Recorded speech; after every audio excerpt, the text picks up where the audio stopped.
नमस्ते to all and स्वागत है आपका मेरे चैनल पे जिसका नाम है गरिमास केयर एंड शेयर। तो आज मैं आपसे हार्ट डिसीजेस के बारे में बात करने वाली हूँ। हार्ट डिसीजेस जो है बहुत कॉमन है, बहुत सारे टाइप्स की होती है। सो आप लोगों को ध्यान देना है कि आपको हार्ट डिसीजेस किस एज पे हो सकती है, क्या सिम्टम्स है और कैसे उससे प्रिवेंट करना है। तो सबसे पहले जिन्हें भी हार्ट डिसीजेस होती है, अगर उनकी हेरिडिटरी में अगर उनके फादर मदर या उनके ग्रैंड पेरेंट्स को हार्ट डिसीजेस है तो देर आर चांसेस कि वो आपको भी हो सकती है। तो उसके लिए आपको प्रिवेंशन रखना बहुत ज़्यादा ज़रूरी है। फिर है कि आपको प्रिवेंशन कैसे करना है, क्या ऐसी चीज़ें हैं जो आपको हार्ट डिसीजेस के लिए अवॉइड करना है, जैसे कोलेस्ट्रॉल कंट्रोल रखना है, डाइट पे ध्यान देना है, फिजिकल एक्टिविटी करनी है। तो आज मैं यही सब आपके साथ डिस्कस करने वाली हूँ। तो आज मैं आपको हार्ट डिसीजेस के बारे में बताऊंगी, उसके टाइप्स के बारे में बताऊंगी, उसका प्रिवेंशन, लाइफस्टाइल चेंजेस जो आपको करने हैं, और लास्ट में मैं आपको एक्सरसाइजेस के बारे में बात करूंगी कि आपको अपनी हेल्दी हार्ट को कैसे रखना है। सो आज का मेरा टॉपिक है how to have a healthy heart. Let's get started. तो हार्ट को हेल्दी रखने के लिए हमें थोड़ी सी जानकारी हार्ट डिसीजेस के बारे में भी होनी चाहिए। तो अब हम देखने वाले हैं कि कितने टाइप की हार्ट डिसीजेस होती हैं। सो नंबर 1 पे है coronary artery diseases. Coronary artery जो होती है वो हमारे हार्ट को ब्लड सप्लाई करती है। अगर उसका ब्लड सप्लाई हमारे हार्ट में नहीं मिलता है प्रॉपरली तो हमें काफ़ी बीमारियाँ शुरू हो जाती है, जिसका सबसे पहला नंबर होता है अंजाइना पेक्टोरिस का, जिसे हम हार्ट अटैक कहते हैं, और दूसरा होता है मायोकार्डियल इन्फार्क्शन। ये आते हैं कोरोनरी आर्टरी डिसीजेस के अंदर। दूसरी चीज़ होती है हाइपरटेंशन। हाइपरटेंशन मतलब आपका ब्लड प्रेशर नॉर्मल रेंज से ज़्यादा रहना, तो वो आता है हार्ट डिसीजेस के अंदर। फिर थर्ड है कार्डियक अरेस्ट। कार्डियक अरेस्ट का मतलब होता है हार्ट जो आपका होता है वो टोटली काम करना बंद कर देता है, जो कि बहुत लाइफ थ्रेटनिंग चीज़ होती है और कई बार इसमें आपकी जान भी जा सकती है। तो वो होता है कार्डियक अरेस्ट। फोर्थ नंबर पे आता है हार्ट फेलियर। हार्ट फेलियर का मतलब होता है कि आपका जो हार्ट होता है, जो नॉर्मल रेंज में उसने पंप करना चाहिए उस रेंज में वो पंपिंग नहीं कर पाता है। मोस्टली ये ओल्ड एज में काफ़ी कॉमन होता है, जिसे हम हार्ट फेलियर कहते हैं। नंबर 5 पे है अरिथमिया। अरिथमिया का मतलब होता है जो एक रेगुलर रिदम पे आपका हार्ट बीट करता है वो इरेगुलर हो जाता है, गड़बड़ हो जाता है। हो सकता है कि वो कम बीट करना शुरू कर दे, जिसे ब्रैडिकार्डिया भी कहते हैं। हो सकता है कि वो तेज तेज बीटिंग करना शुरू कर दे नॉर्मल रेंज से, उसे टैकीकार्डिया कहते हैं। और ये काफ़ी टाइप्स के होते हैं। For example atrial fibrillation, atrial Flutter, supraventricular tachycardia, ऐसे कई टाइप्स के अरिथमियाज होती है जो कि बहुत ज़्यादा खतरनाक होती है। फिर आता है पेरिफेरल वैस्कुलर डिसीजेस, जो डिसीज़ होती है जिसमें आपकी जो आर्टरीज और वेन होते हैं जो कंटिन्यूसली काम करते हैं उनमें रुकावट आ जाती है, ब्लॉकेज हो जाता है या नैरो होना शुरू हो जाती है, तो आपको काफ़ी डिसीजेस हो सकती है जो कि लाइफ के लिए बहुत ज़्यादा चैलेंजिंग हो जाती है। फॉर एग्जांपल बर्जर्स डिसीज़ इसमें आती है, और इसमें आपके पैरों में दर्द शुरू हो जाता है और चलने में भी दिक्कत आने लगती है। नेक्स्ट है स्ट्रोक। तो स्ट्रोक का मतलब होता है कि जब भी आपका जो ब्लड सप्लाई होता है हार्ट में, जो आपका हार्ट सप्लाई करता है ब्लड पूरे ऑल ओवर द बॉडी, जब वो ब्रेन में पहुंचना कम हो जाता है या इनफेक्ट ख़त्म हो जाता है, तो ब्रेन के सेल्स जो होते हैं ऑटोमेटिकली काम करना बंद कर देते हैं, जिसके कारण आपके काफ़ी सिस्टम्स फेलियर होना शुरू हो जाते हैं और आपको पैरालिसिस हो सकता है। पैरालिसिस के काफ़ी टाइप होते हैं। कौन सी आर्टरी में ये स्ट्रोक हुआ है उसके अकॉर्डिंगली आपको फीचर्स आना शुरू हो जाते हैं और वो आपके सिम्टम्स रहते हैं। तो ये भी एक बहुत ज़्यादा मेडिकल इमरजेंसी वाला सिचुएशंस होती है। लास्ट हम बात करने वाले हैं कंजेनाइटल हार्ट डिसीज़ के बारे में। कंजेनाइटल हार्ट डिसीज़ का मतलब होता है ऐसी बीमारी जो बचपन से बच्चों को होना शुरू हो जाती है। तो ये एक्चुअली फीटल ग्रोथ में जब भी कोई लेडी कंसीव करती है तो 8 वीक में उसका हार्ट पूरी तरीके से, बेबी का heart inside the uterus develop होना शुरू हो जाता है। तो कई बार वो बीमारियां वहाँ से भी शुरू हो सकती है और नेग्लिजेंस के कारण आपको पता नहीं चलता है। और कुछ बीमारियां डिलीवरी के बाद में दिखती है बच्चों में, और कुछ ऐसे बच्चे होते हैं जो असिम्टोमेटिक रहते हैं, जिन्हें कोई सिम्टम्स नहीं होता है, वो बीमार नहीं पड़ते हैं, तो उनके पेरेंट्स उनका ट्रीटमेंट जल्दी नहीं करवा पाते, लेकिन वो लेट एजेस में उनको आइडेंटिफाई होता है और फिर उनको आइडेंटिफाई होता है कि इन्हें कंजेनाइटल हार्ट डिसीजेस है, जिसमें भी काफ़ी टाइप्स की होती है। सबसे कॉमन होती है coarctation of aorta, tetralogy of Fallot और atrial septal defect, ventricular septal defect, इस टाइप की काफ़ी बीमारियां होती है। तो आगे हम देखेंगे कि इनका प्रिवेंशन हमको कैसे करना है।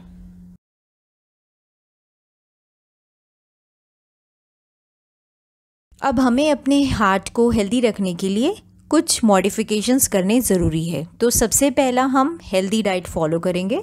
तो हेल्दी डाइट में सबसे इम्पॉर्टेंट चीज़ है कि आपको फ्रूट्स एंड वेजिटेबल्स का इंटेक ज़्यादा करना है। जितना हो सके आपको ग्रीन लीफी वेजिटेबल्स को अपनाना है और फ्रूट्स जो होते हैं उसको खाने हैं। फ्रूट स्पेसिफिकली अगर आपको डायबिटीज़ है तो आपको कुछ सर्टेन फूड्स होते हैं जो कि नहीं खाना है, उसके ऊपर मैं आप पे एक वीडियो बनाऊंगी, तो आप उसमें चेक कर सकते हैं कि कौन कौन से फूड्स हैं जो डायबिटिक पेशेंट्स के लिए हानिकारक हो सकते हैं। फिर नेक्स्ट सबसे इम्पॉर्टेंट चीज़ है जो कि है सॉल्ट इंटेक। तो अकॉर्डिंग टू स्टडीज़ 2 ग्राम पर person per day salt intake जो होता है, मतलब रोज़ाना जब भी आप खाना बनाते हैं तो एक आदमी को 2 ग्राम से ज़्यादा सॉल्ट खाना मना है। इससे अगर आप ज़्यादा खाते हो तो हो सकता है आपको हाई ब्लड प्रेशर की शिकायत हो सकती है आगे जाके। फिर सॉल्ट इंटेक सबसे ज़्यादा हम लोग यूज़ करते हैं सैलेड में। तो जब भी कोई आदमी सैलेड बनाता है तो हमेशा स्प्रिंकल कर देते हैं, ऊपर से हम लोग सॉल्ट का छिड़काव करते हैं, बल्कि वो गलत होता है। फिर कभी कभी होता है कि जब खाने में नमक कम होता है और फिर हम ऊपर से ऐड करते हैं तो वो ज़्यादा नुकसान पहुंचाता है। बनाते टाइम अगर आप बना रहे हो तो वो इतना नुकसान नहीं करता है, लेकिन जब आप ऊपर से स्प्रेड करते हो तो वो आपकी बॉडी के लिए काफ़ी हार्मफुल होता है, जिससे आपका वेट भी बहुत ज़्यादा पुट डाउन होता है। सॉल्ट सबसे ज़्यादा अचार में भी पाया जाता है, तो अचार को भी हो सके तो आपने अवॉइड करना चाहिए, कम मात्रा में खाना चाहिए। एक्सेसिव कोई भी चीज़ आपके लिए नुकसान ही करेगी। फिर आपको होल ग्रेन्स और फाइबर्स को ऐड करना है अपने डाइट में। तो फाइबर्स हमारे ग्रीन लीफी वेजिटेबल्स में होते हैं, फ्रूट्स में होते हैं। होल ग्रेन मतलब ओट्स होता है, दलिया होती है, ये सारी चीज़ें आपके लिए बहुत ज़्यादा इंपॉर्टेंट होती है और आपकी हेल्थ को और आपके हार्ट को फिट एंड फाइन रखती है। फिर आपको सैचुरेटेड फैट्स, ट्रांस फूड्स जो होते हैं, ये सब चीज़ों को अवॉइड करनी है, जिसमें आपके ऑयल्स आते हैं, चीज़, बटर आता है। एक्सेसिव इंटेक सब चीज़ आपके लिए नुकसानदायक रहेंगी। फिर फूड प्रोडक्ट्स होते हैं, जंक फूड होता है, पैक्ड फूड होता है, ये सब आपके बॉडी के लिए, आपके हार्ट के लिए बहुत ज़्यादा हार्मफुल होते हैं। आपकी जो डाइट होती है उसमें प्रोटीन का इंटेक ज़्यादा होना चाहिए। प्रोटीन का इंटेक का सबसे अच्छा सोर्स होता है एग्स, अगर आप एग्स खाते हो तो। अगर आप वेजिटेरियन हो तो आप इसको सब्स्टिट्यूट कर सकते हो पनीर से और चीज़ से कर सकते हो, सोयाबीन से कर सकते हो, वो आपके लिए फ़ायदेमंद होगी।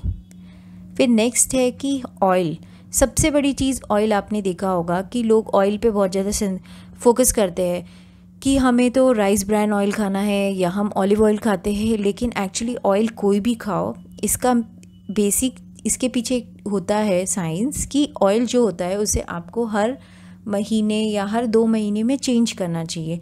चेंज करते रहेंगे तो आपके हार्ट के लिए ज़्यादा अच्छा होता है। एक ही पर्टिकुलर ब्रांड या एक ही पर्टिकुलर, जैसे फॉर एग्जांपल ग्राउंडनट ऑयल, अगर आप वही खाएंगे तो वो आपको नुकसान पहुंचाएगा।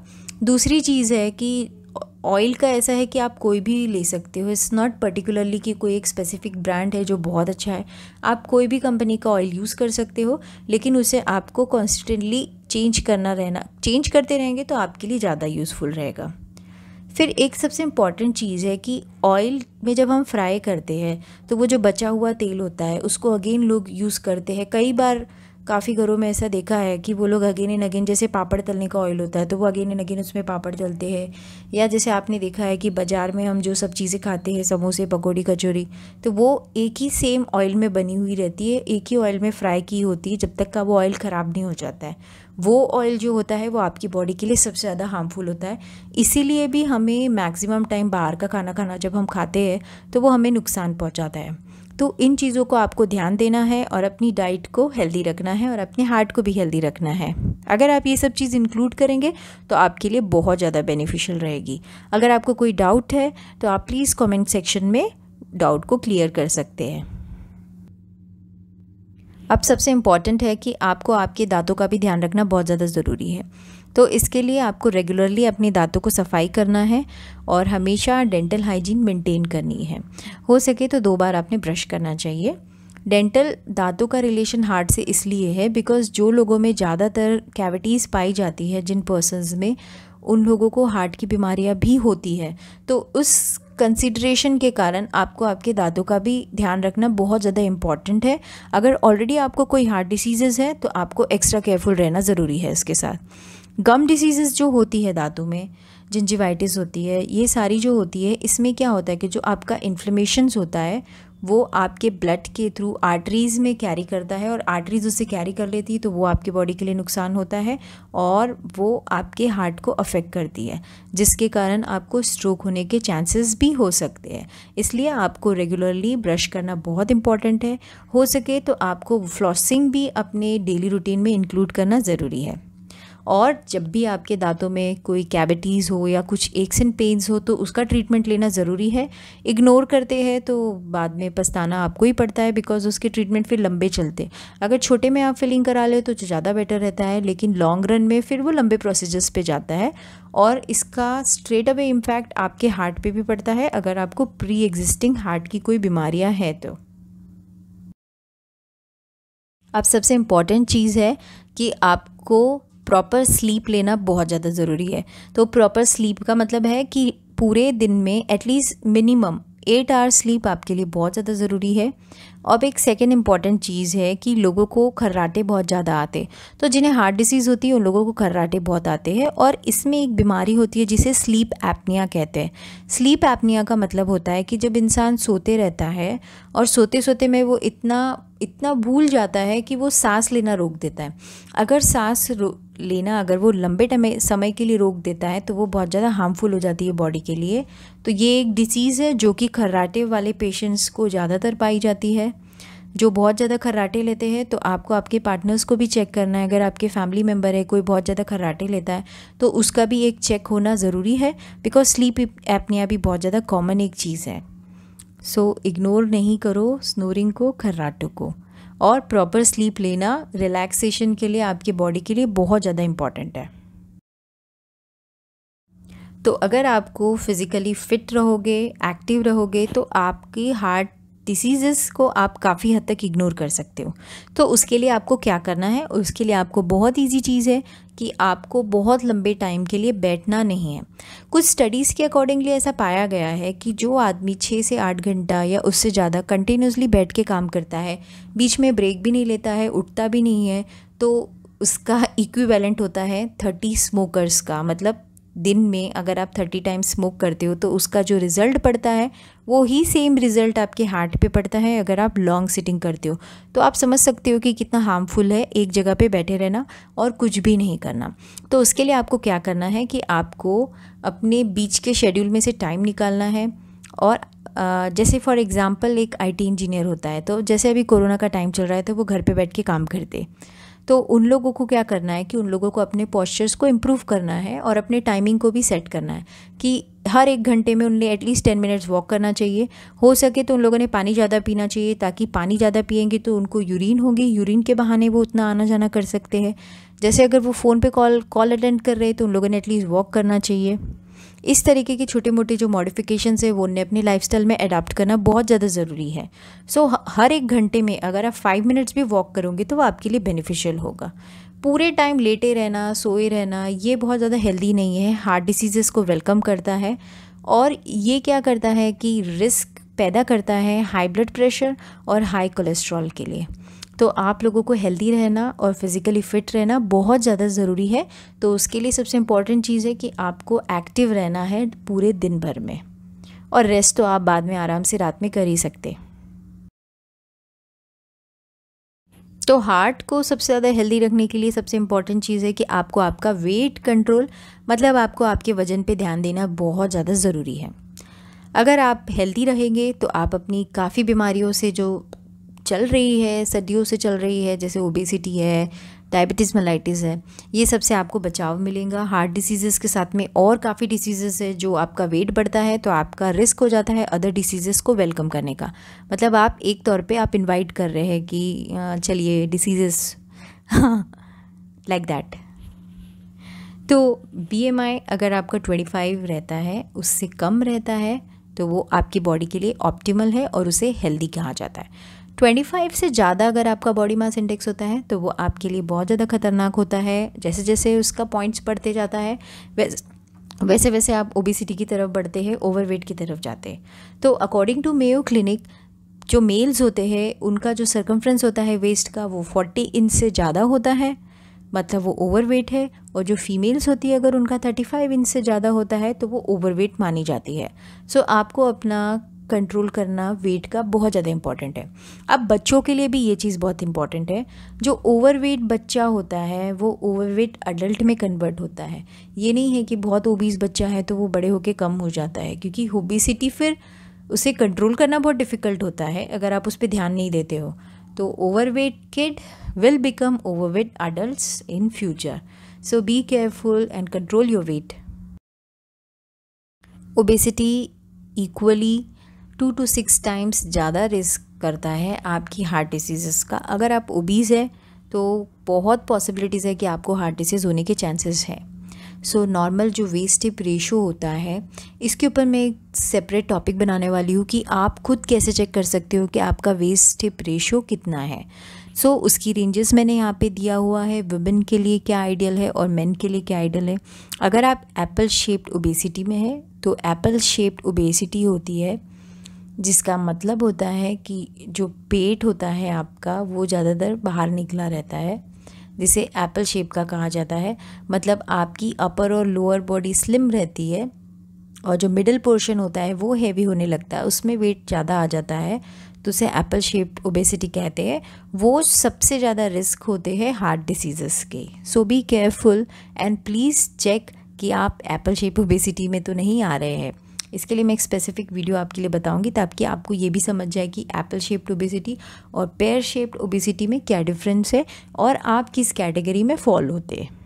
तो उसके लिए आपको मेरे चैनल का नोटिफिकेशन जो बेल आइकॉन होता है उसको प्रेस करना है ताकि आपको सारे न्यू नोटिफिकेशंस पहुंच जाए, और जो भी मेरा न्यू टॉपिक रहेगा तो आपको उसकी सबसे पहले नोटिफिकेशंस मिल जाए।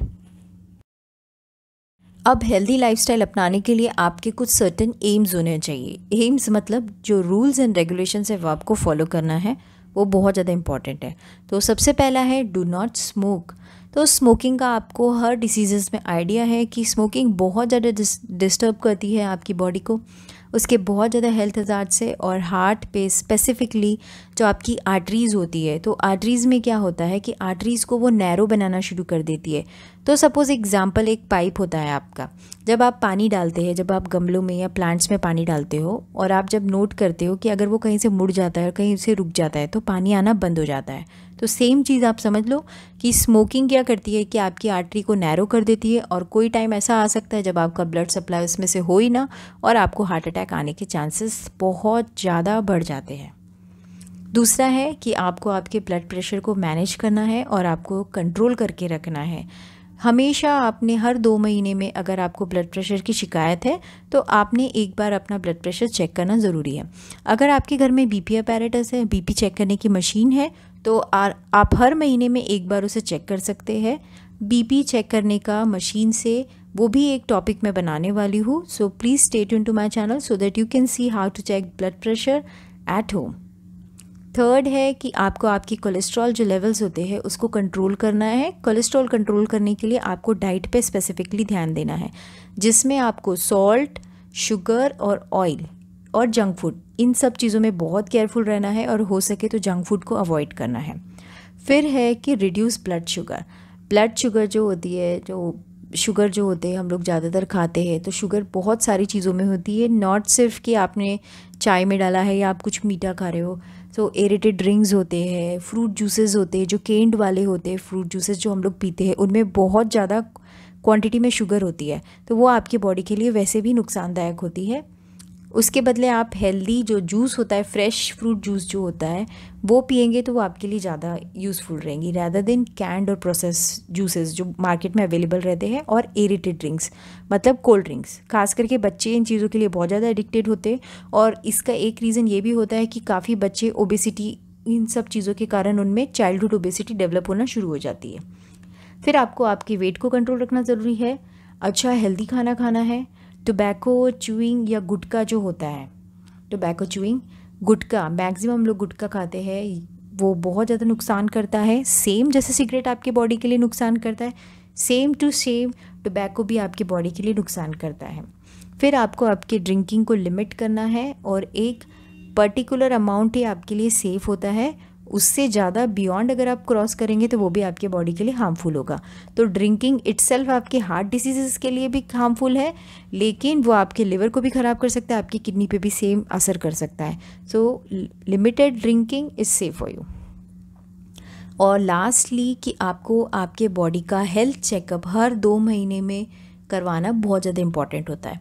अगर आपको ऑलरेडी कोई हार्ट डिसीज़ेज़ है तो आपने एक्स्ट्रा केयरफुल रहना है। आपको आपके सिम्टम्स पता रहते हैं कि आपको क्या हो रहा है, कुछ भी इम्बैलेंस लगता है तो आपको आपके डॉक्टर्स को एडवाइस लेना, कंसल्ट करना बहुत इम्पॉर्टेंट है। सो अब आप लोगों को एक्सरसाइज के बारे में मैं बताने वाली हूँ। तो सबसे इम्पॉर्टेंट टॉपिक है, अगर आपको हार्ट को फिट रखना है तो हर एक आदमी के लिए whatever age it is, हर एक आदमी के लिए 30 मिनट्स वॉक करना बहुत ज़्यादा ज़रूरी है। अगर आप ओल्ड एज है, आप 60 प्लस है, तो मिनिमम एटलीस्ट आपको 20 मिनट्स तो आपको वॉक करना ज़रूरी है। सो इसका एक साइकिल है अकॉर्डिंग टू ये काफ़ी जो हेल्थ की जो कार्डियक डिसीज़ प्रिवेंशन की जो स्टडीज़ होती है उसके अकॉर्डिंगली मैं आपको बता रही हूँ कि 2.5 hour of moderate intensity exercises which is brisk walking, मतलब जो हल्की हल्की वॉकिंग हम करते हैं, नॉट जॉगिंग, लेकिन थोड़ी सी उससे जो तेज़ वॉकिंग होती है वो करना बहुत ज़्यादा ज़रूरी होता है। एक वीक में आपको 1 घंटा 15 मिनट एक्सरसाइज करना ज़रूरी है। 1 घंटा 15 मिनट का मतलब है कि आपको एक स्ट्रेच में एक दिन में 1 घंटा 15 मिनट एक्सरसाइज नहीं करनी है, आप उसे डिवाइड कर सकते हो। तो जैसे आप एक दिन ऑल्टरनेट डेज पे कर सकते हो।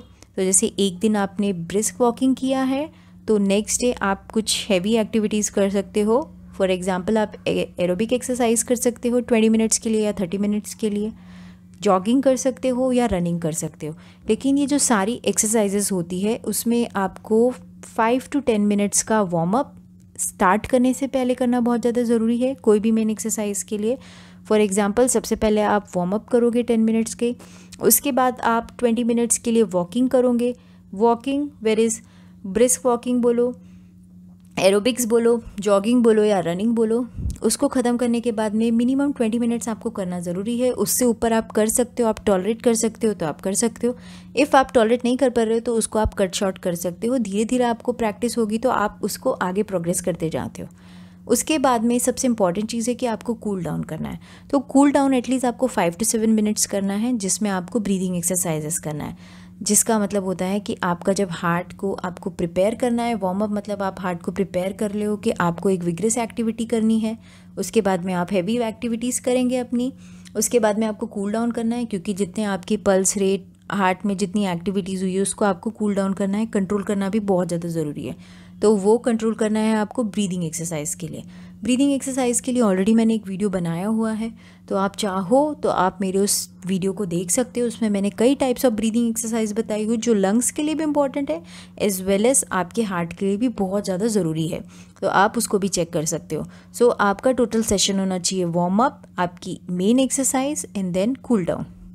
तो इस वे से आपको अपने डिवाइड करना है कि आप एक दिन वॉकिंग करेंगे तो एक दिन आप कोई हैवी एक्टिविटी करेंगे, तो वीक में आपका 1 hour 15 मिनट आराम से हो जाएगा।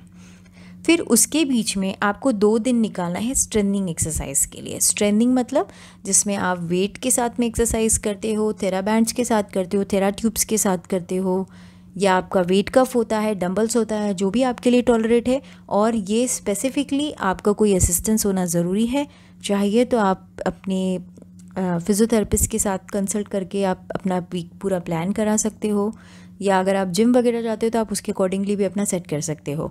और अगर आप घर पे कर रहे हो तो आपको किसी स्पेसिफिक मेडिकल प्रोफेशनल की एडवाइस लेना बहुत ज़्यादा ज़रूरी है। जो बच्चे होते हैं, अब सब इम्पॉर्टेंट चीज़ है कि जो बच्चे रहते हैं उनको daily 1 hour of physical activity कराना बहुत ज़्यादा इंपॉर्टेंट है। कोई भी एज ग्रुप के हो, जब से वो चलना शुरू कर देते हैं, जैसे मतलब 11 मंथ्स 10 मंथ्स के ऊपर के बच्चे चलना शुरू कर देते हैं। कई बच्चों में प्रॉब्लम आती है, वो लेट भी चलते हैं, लेकिन टू द मैक्स आप 9 9 मंथ के बच्चे से ऊपर के जितने भी बच्चे होते हैं उनको minimum 1 hour daily physical activity कराना बहुत ज़्यादा ज़रूरी है।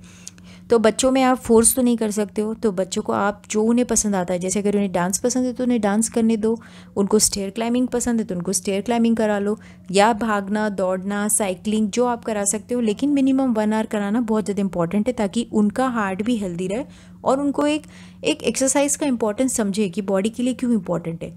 अगर पेरेंट एक्सरसाइज करेगा तो बच्चा डेफिनेटली एक्सरसाइज करेगा, अगर पेरेंट्स कुछ नहीं कर रहा है तो बच्चा भी वैसा ही करेगा, क्योंकि वो वही चीज़ें अपनाता है जो वो अपने बड़ों को देखता है करते हुए। आई होप आपको मेरा ये एक्सरसाइज प्लान समझ गया है। अगर नहीं समझा है तो प्लीज़ कमेंट सेक्शन में प्लीज़ मुझे बताइए कि आपको क्या चीज़ नहीं समझी है। I will definitely try to solve it. और आपको मेरा ये टॉपिक कैसा लगा है please let me know in the comment section. So thank you so much, this is the end now. I hope आपको मेरा टॉपिक अच्छे से समझ गया है। अगर आपको कोई ऐसा चीज़ है जो नहीं समझी है तो आप मुझे बताओ, मैं डेफिनेटली ट्राई करूँगी उसको सॉल्व करना। आपको अगर ये एक्सरसाइज प्रोग्राम में कोई डिफ़िकल्टी है या आपको अपने हिसाब से उसे चेंज करवाना है तो आप उसके लिए भी मुझे कंसल्ट कर सकते हैं। मैं आपके हिसाब से भी आपको एक्सप्लेन कर दूँगी कि आप उसे कैसे चेंज कर सकते हो और कैसे प्लान कर सकते हो। अगर आपको मेरा टॉपिक पसंद आया है तो प्लीज़ लाइक करो, शेयर करो और कमेंट करके बताओ। और अगर आप मेरा फर्स्ट टाइम टॉपिक देख रहे हैं तो please subscribe to my channel which is Garima's care and share, and stay tune to my channel for the latest very informative video coming soon. It is on the line, so stay tuned to my channel and thank you so much. See you soon.